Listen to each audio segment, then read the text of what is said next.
28 जनवरी को छात्र करेंगे बिहार बंद। महागठबंधन के नेताओं ने भी दिया समर्थन। डॉक्टर अरुण कुमार और पप्पू यादव भी कर चुके हैं मदद का ऐलान। बंद से क्या निकलेगा समाधान?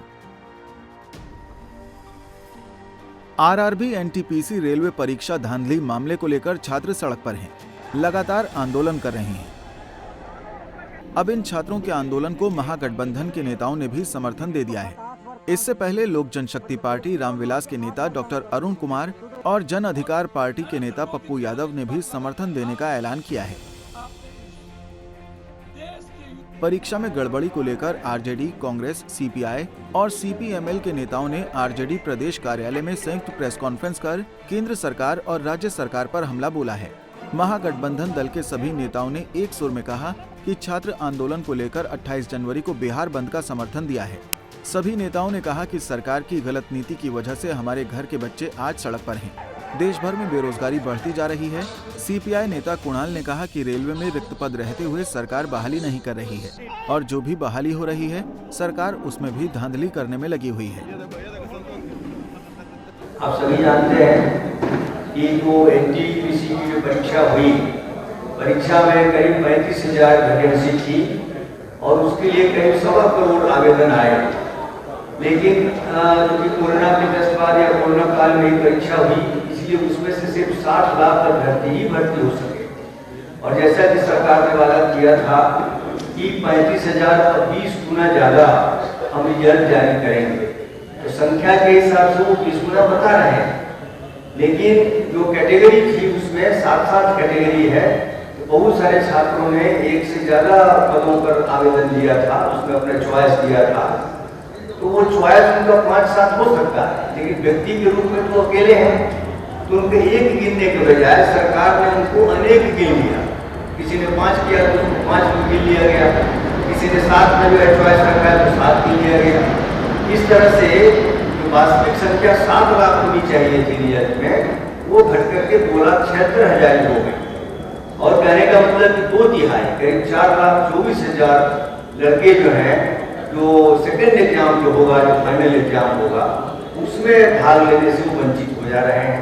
इस वजह से इनका एक भारी आक्रोश है। तो छात्रों की बहुत ही जेन्युइन मांग है कि जो एनटीपीसी की जो परीक्षा हुई है उसके रिजल्ट को संशोधित कीजिए। और वहीं राजद के जगदानंद सिंह ने कहा कि सरकार चाहेगी तो रेलवे का मामला 5 मिनट में सुलझ सकता है। जगदानंद सिंह ने कहा कि रेलवे के डिब्बे को राष्ट्रीय संपत्ति समझा जा रहा है और छात्रों को राष्ट्रीय संपत्ति क्यों नहीं समझा जा रहा है। जगदानंद सिंह ने कहा कि कल के बिहार बंद का पूरी तरह से समर्थन कर रहे हैं। अगर कोई अप्रिय घटना घटती है तो इसके लिए सरकार जिम्मेदार होगी। देश के लोग कहते हैं कि अब कोई दिल्ली की हुकूमत अपनी हुकूमत नहीं है, इस देश के अरबपतियों और खरबपतियों की हुकूमत है। इसलिए भी लोग कहते हैं आम आदमी गरीब होता जा रहा है और अरबपति और खरबपति की संख्या ही नहीं बढ़ रही, उनका धन भी बढ़ता जा रहा है। तो ये सब है राजनीति की बहुत बड़ी सी बातें, वो बाद में हल होंगी, देखा जाएगा कि कहाँ जा। लेकिन एक विषय, इस आंदोलन को सरकार हिंसक आंदोलन मत बनावे। वहीं कांग्रेस के प्रवक्ता राजेश राठौड़ ने भी बंद को समर्थन देने की बात कही।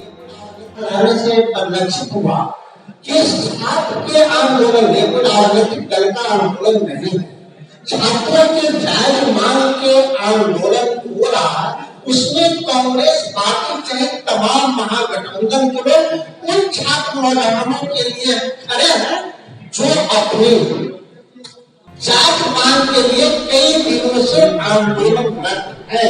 इससे पहले लोक जनशक्ति पार्टी रामविलास के नेता डॉक्टर अरुण कुमार और जन अधिकार पार्टी के नेता पप्पू यादव ने भी समर्थन को लेकर क्या कहा था, सुनिए। देखिए, जितना भी बहाली हो रही है वह बहाली अविश्वास के घेरे में, सरकार को ट्रस्ट में लेना चाहिए और इसमें ऐसी ताकतें भी घुस करके आंदोलन को कमजोर कर देती है, आंदोलन को हिंसक बना देती है।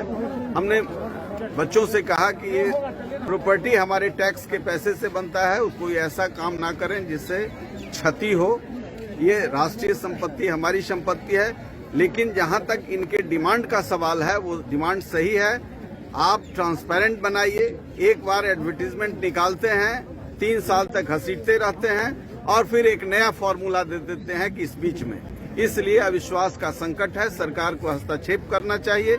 और इस अविश्वास के संकट से जो नौजवान 10-10 साल 55 साल लगा रहा है और अंतिम समय में आप कोई बदलाव कर देते हैं, तो यह बदलाव अविश्वास को जन्म देता है। और इसमें सच्चाई है कि जब आप आउटसोर्सिंग करके परीक्षा लेते हैं तो टेम्परिंग होता है, मेधा का ख्याल नहीं रखा जाता है, उसमें पैसे का भी चलन बहुत तेजी से होता है। ये सारा कारण है कि धीरे धीरे पूरे देश में नौजवान अविश्वास के संकट से लड़ रहे हैं, जूझ रहे हैं और फिर अनियंत्रित हो जाते हैं। इसलिए हम इनके साथ हैं, इनके आंदोलन के साथ हैं, मगर शांतिपूर्ण तरीके से किसी भी समस्या का समाधान है।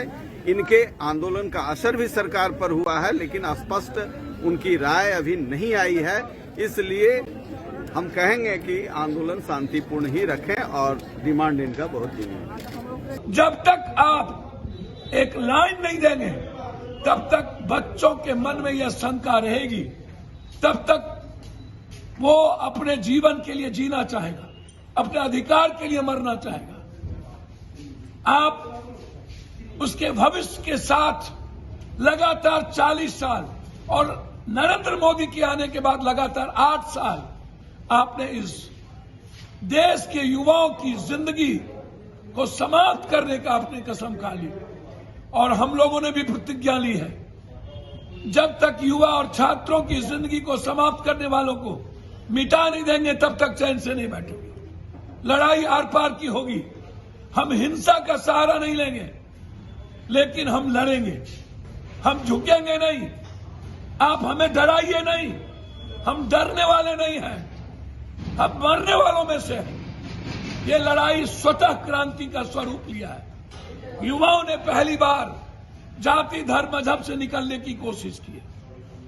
आपको बता दें कि खान सर और अन्य शिक्षकों पर एफआईआर दर्ज होने के बाद ये मामला और गर्मा गया है। साथ ही बंद को पार्टियों के समर्थन के बाद और बल मिला है। अब देखना होगा कि सरकार इस पर क्या कदम उठाती है और इसका क्या हल निकलता है। पंजाब केसरी टीवी के लिए पटना से अभिषेक कुमार सिंह की रिपोर्ट। हमसे जुड़े रहने के लिए हमारे YouTube चैनल को सब्सक्राइब करें और नई वीडियो की नोटिफिकेशन के लिए बेल आइकॉन को दबाएं। अगर आप ये वीडियो Facebook पर देख रहे हैं तो लाइक जरूर करें और ज्यादा से ज्यादा शेयर करें। धन्यवाद।